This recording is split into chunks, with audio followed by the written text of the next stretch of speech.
Good morning students. मैं doctor Anjana Jain आज आपको गुड्स एंड सर्विस टैक्स के बारे में बताऊंगी। स्टूडेंट्स, मैंने इससे पहले भी एक पीपीटी अपने इस ग्रुप पे डाला था। उसमें मैंने आपको सिलेबस के बारे में बताया था। एमकॉम फाइनल के अंदर हमारे 5 पेपर हैं, जिसमें 3 कंपलसरी हैं और 2 ऑप्शनल पेपर लेने हैं। कंपलसरी पेपर CP 4 जो कि फर्स्ट पेपर है हमारा goods and service tax. Goods and service tax या वस्तु या सेवा कर, ये क्या है और किस प्रकार से यह लगाया जाता है। सबसे पहले गुड्स एंड सर्विस टैक्स को समझने से पहले हम बात करेंगे टैक्स क्या है। टैक्स सरकार के राजस्व प्राप्ति का एक प्रमुख साधन है। सरकार के द्वारा अपनी विभिन्न योजनाओं को पूर्ति करने के लिए राजस्व की आवश्यकता होती है और यह टैक्स के द्वारा जो है सरकार इसकी पूर्ति करती है। 2 प्रकार के टैक्स जो है वो हमारे यहाँ लगाए जाते रहे। पहला डायरेक्ट टैक्स, दूसरा इनडायरेक्ट टैक्स। डायरेक्ट टैक्स वह है जो कि जिस पर लगाया जाता है उसी के द्वारा उसका भुगतान किया जाता है। जैसे आयकर, जो व्यक्ति आय अर्न कर रहा है उसी के द्वारा उसका करारोपण किया जाता है, उसका भुगतान किया जाता है। दूसरा कैपिटल गेन टैक्स और wealth tax etcetera. Second indirect tax. Indirect tax वह टैक्स है जिसमें कर का भुगतान किसी और के द्वारा किया जाता है और कर का दायित्व जो है वो कोई और वहन करता है। जैसे विक्रय कर, हम किसी वस्तु को खरीदते हैं तो हम टैक्स के साथ उस वस्तु का मूल्य पे करते हैं, जबकि टैक्स का भुगतान उस वस्तु के विक्रेता के द्वारा या उत्पादनकर्ता के द्वारा दिया जाता है। इनडायरेक्ट टैक्स के प्रकार हैं जैसे VAT, sale tax, excise duty, service tax etcetera. अभी तक हमारे देश के अंदर विभिन्न प्रकार के ये अप्रत्यक्ष कर लगाए जाते थे। इनमें बहुत समस्याएं आ रही थी और पारदर्शिता की बहुत कमी थी। करों की चोरी अधिक हो रही थी और पूरे देश के अंदर अलग अलग राज्यों में अलग अलग दर के आधार से इन करों को लगाया जा रहा था। कर के इस समझने के लिए सरकार के द्वारा एक नेशन और एक टैक्स की आवाज़ उठाई गई और उसके आधार पर ही गुड्स एंड सर्विस टैक्स को जो है वो लागू किया गया। अभी तक जो हमारे यहाँ इनडायरेक्ट टैक्स चल रहे थे, जो उपरोक्त मैंने बताए हैं, उन इनडायरेक्ट टैक्स को विभिन्न प्रकार के जो अप्रत्यक्ष कर थे उनको समाप्त कर दिया गया और उसके स्थान पर वस्तु एवं सेवा कर को लागू किया गया।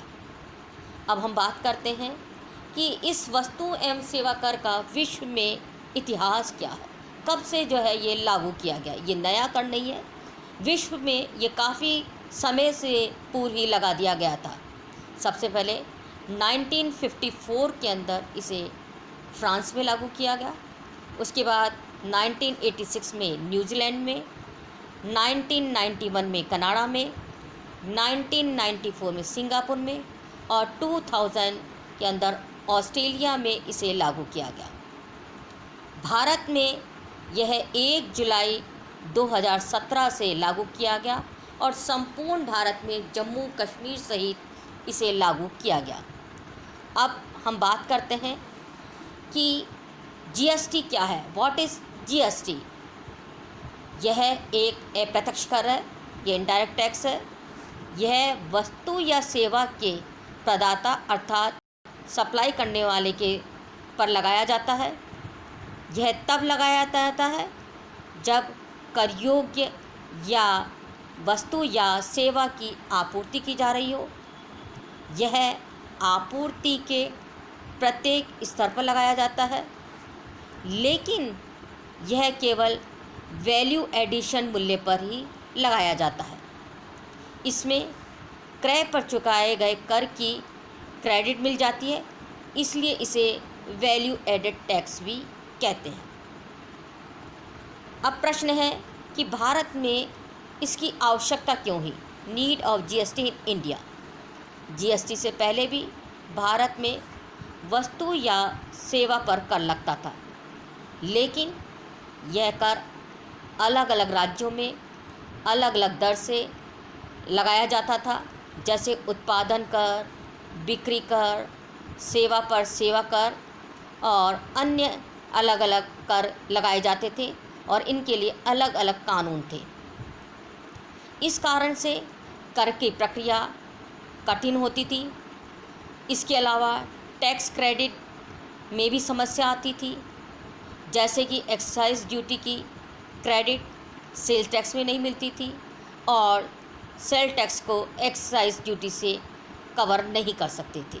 इसका प्रभाव कैश क्रेडिट पर पड़ता था और फलस्वरूप वस्तु या सेवा की लागत बढ़ जाती थी। न कर की चोरी भी एक समस्या थी। पारदर्शिता का अभाव था। उपरोक्त सभी कारणों से ज़रूरत महसूस हुई कि सभी करों को समाप्त करके और उन्हें मर्ज कर दिया जाए और उसके स्थान पर गुड्स एंड सर्विस टैक्स को लागू किया जाए। जो उपरोक्त हमने ऊपर इनडायरेक्ट टैक्स देख रहे हैं, वो विभिन्न प्रकार के इनडायरेक्ट टैक्स केंद्र सरकार के द्वारा और राज्य सरकार के द्वारा लगाए जाते थे। वर्तमान में ये कर में से इन्हें समाप्त कर दिया गया और इनके स्थान पर जीएसटी को लागू किया गया। करों का सन्निवेशन एवं चालू रहने वाले कर ऐसे कौन से कर हैं जो कि इसके अंदर सम्मिलित कर लिए गए हैं और कौन से कर हैं जो कि अभी भी उन्हीं नामों से चल रहे हैं? पहला, केंद्र सरकार के वह कर जिनको समाप्त करके और जीएसटी में शामिल कर दिया गया है, उसमें है पहला केंद्रीय उत्पादन कर, दूसरा उत्पादन पर कर, तीसरा उत्पादन पर अतिरिक्त कर, चौथा आयात निर्यात पर अतिरिक्त कर, पांचवा आयात निर्यात पर विशेष अतिरिक्त कर, नेक्स्ट सेवा कर और प्रभार एवं अधिभार। सेकंड, राज्य सरकार के वे कर जिनको समाप्त करके या जिन्हें सन्निवेश करके जीएसटी में शामिल कर दिया गया है, वह हैं राज्य का मूल्य वृद्धि कर, जिसे हम वैट के नाम से जानते हैं, दूसरा केंद्रीय बिक्री कर, तीसरा क्रय कर, चौथा विलासिता कर, प्रवेश कर और चुंगी कर, मनोरंजन कर, विज्ञापन कर, लॉटरी, शर्ट एवं जुए पे कर और राज्य का प्रभार एवं अधिभार। नेक्स्ट, जीएसटी लागू होने के पश्चात उपरोक्त केंद्र एवं राज्य सरकार के अप्रत्यक्ष कर समाप्त हो गए हैं, किंतु वर्तमान समय में निम्न प्रकार के केंद्र व राज्य सरकार के अप्रत्यक्ष प्रचलन में हैं। पहला, केंद्र सरकार के अन्य प्रचलित अप्रत्यक्ष कर जो कि अभी वर्तमान में चालू हैं, उनमें है आयात निर्यात कर, माल एवं यात्रियों पर सीमावर्ती कर, स्टॉक मार्केट में अंशों के लेन देन एवं भविष्य के सौदों पर स्टाम्प ड्यूटी के अतिरिक्त लगने वाला कर, अखबार के अतिरिक्त माल के अंतर्राज्यीय क्रय विक्रय पर कर, चालानी पर अंतर्राज्यीय माल मंगाने एवं भेजने पर कर आदि। नेक्स्ट, राज्य सरकार के वे कर जो अभी भी प्रचलित में हैं, जिन्हें जीएसटी में शामिल नहीं किया गया वे हैं भूमि एवं मकान के क्रय विक्रय का पंजीकरण कराने पर कर, विद्युत का विक्रय अथवा उपभोग करने पर कर, माल एवं यात्रियों के सड़क यातायात अथवा माल यातायात पर कर, वाहनों के पंजीकरण पर कर, टोल टैक्स, प्रोफेशनल टैक्स, व्यापारियों पर एवं रोजगार पर कर। अब प्रश्न ये है कि जीएसटी का मुख्य उद्देश्य क्या है, मेन एस्पेक्ट्स ऑफ जीएसटी। पहला, पूर्ति होना कर योग्य घटना, अर्थात जब तक माल को सप्लाई नहीं कर दिया जाएगा तब तक उस पर कर नहीं लगेगा। दूसरा, यह गंतव्य आधारित कर है, अर्थात यह स्थान पर पहुंचने पर ही लगाया जाएगा। तीसरा, विविध करारोपण ढांचा। चौथा, कर की दरें। कर की जो है वो दरें निम्न प्रकार से हैं इसके अंदर। पहला 0%, जिन पर ऐसी वस्तुएं जिन पर कोई कर नहीं लगेगा। दूसरे 5%, इसमें आवश्यक जनउपयोगी वस्तुएं हैं जिन पर कर की दर 5% रहेगी। 12%, 18% और 28% जो कि लग्जरी गुड्स पर लगाई जाएंगी। इस प्रकार से वर्तमान की कर दर जो है वो 5 भागों में इसको विभाजित कर दिया है और पूरे देश के अंदर ये दरें समान रूप से लागू की गई हैं। इसके दर के अपवाद हैं, गोल्ड व अन्य वस्तुओं पर 3% और सोने के आभूषण पर यह कर की दर 5% रहेगी।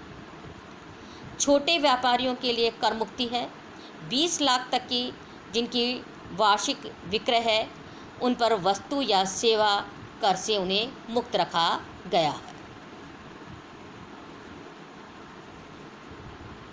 देखो बेटा।